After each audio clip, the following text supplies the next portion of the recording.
Let us talk about the technical details of the Chelsea versus Bournemouth game. You see, Chelsea started up in a what's it called, 4-2-3-1 shape.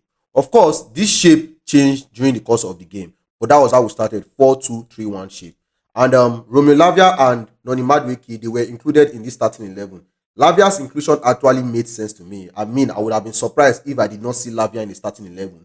But Madueke, this guy Madueke, I was a bit surprised about him starting. I felt like Pedro Neto would be the one that would have started, but Madueke was the one that started in this game for Chelsea. Now for what's it called, for Bournemouth, their lineup was basically weakened because they don't have Evan Nielsen and they don't have Unai. So basically, Semenyo was their striker. Then their midfield three was Adam, Christie, and what's the last person? Cook. That was their midfield three. When Chelsea, when we had the ball, we switched our shape into a basically 3-3-4.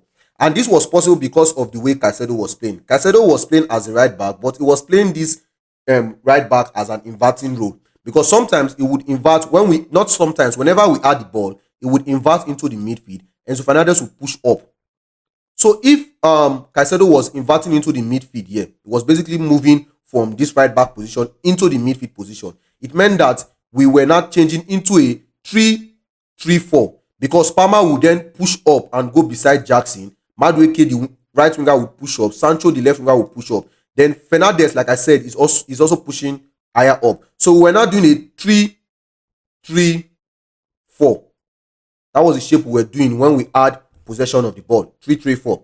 Now, this shape, it was quite wonderful because at the back three, we will now have Achimpong go wide. Kowi will basically be the center back, the center back, and Cucurella will be the left center back. Of course, sometimes Sanchez would actually drop high. He would drop into the center back position, and we would now have basically like a 4-3-4, because Sanchez would now start playing like a center back. Now, for us, this was very important because it was one of the ways that we created chances. Bournemouth were pressing Chelsea in a man-to-man fashion. So if Sanchez was stepping into the center back role, it means Chelsea had 11 players. So if Bournemouth is going man for man, it was basically like a 11 versus 10 because we had 11 players with the inclusion of Sanchez here. Why Bournemouth, they were pressing with 10. So that meant Chelsea had the extra man. And if we had the extra man, it meant that we could beat the man-to-man press of Bournemouth and we could create chances. That was why we noticed in the first half we created a lot of chances. In fact, in my opinion, Chelsea should have like 4 goals or at least 3 goals in that first half alone. Shall you understand? Now, another way we created chances was by baiting the press. Now, we baited this press by falling into a mid block.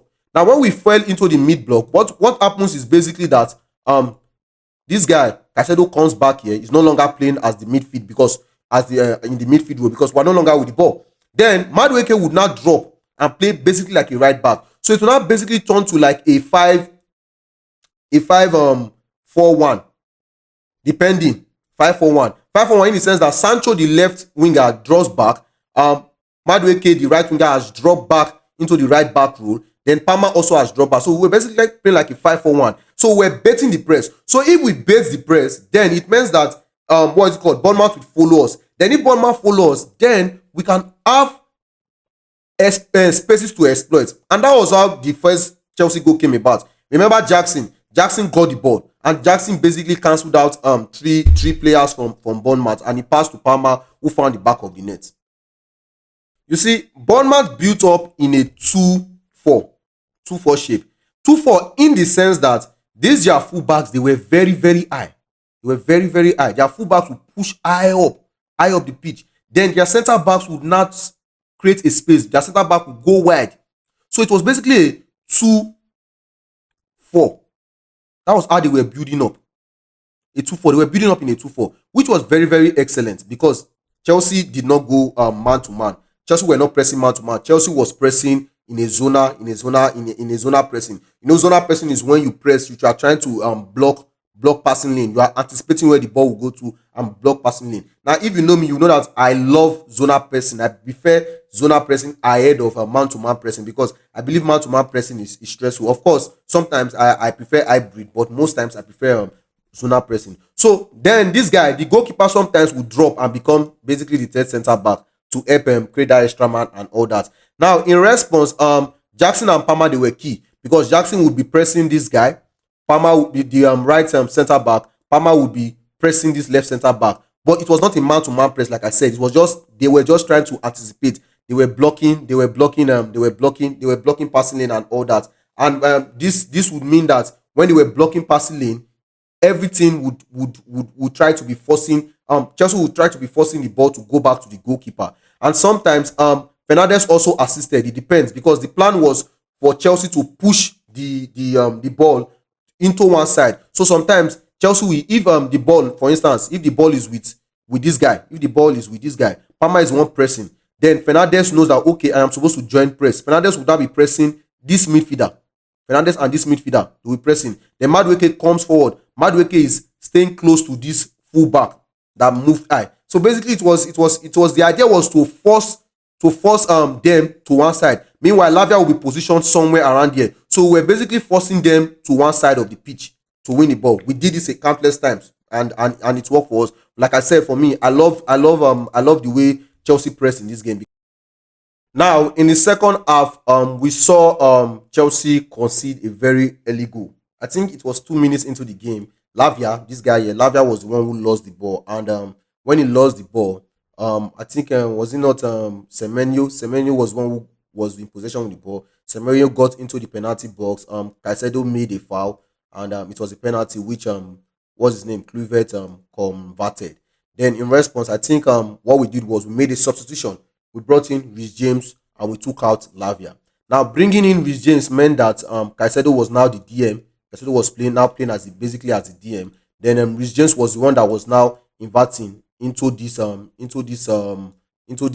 the right back into the midfield. So Reece James started playing the inverting role. And for me, I believe Reece James actually had a very good game because come on, look at that free kick that he scored. He rescued the game for Chelsea. Without Reece James, without this guy, I think Chelsea would have lost the game because that was a very, very beautiful free kick. And I've made lots of videos talking about Reece James already. You can check that out.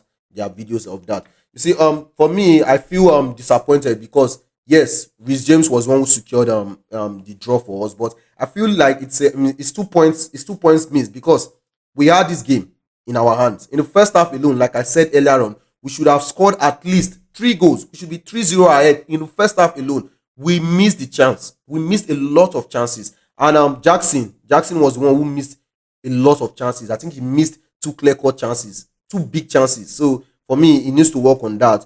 Then, despite the creation of chances in the first half, we did not convert the first half, and basically that cost us the game.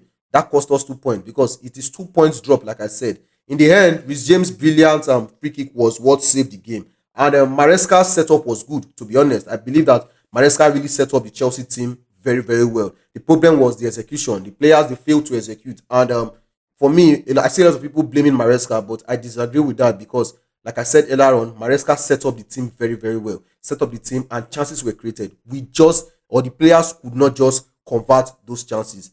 Then, and this is something that has been recurring. It has been happening in games now back to back. We create a lot of chances. We are 1 goal ahead when we're supposed to like score 1 or 2 more goals to make the lead comfortable. We don't. And in the second half, we lose the lead. We end up losing the game or we end up drawing the game, which is basically either losing 3 points or losing 2 points. And for me, this is something that Enzo Maresca needs to fix. Another thing that I feel like Enzo Maresca needs to fix from what I saw in this game is that when we are chasing a game and the goal, when we want to get a goal, we are in a hurry.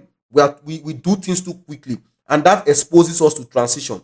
That is something that Enzo Maresca needs to work on also. At the end of the day, like I said earlier on, I don't blame Enzo Maresca for these 2 points that we drop. I blame the players. But let me know your thoughts and your reasons in the comment section.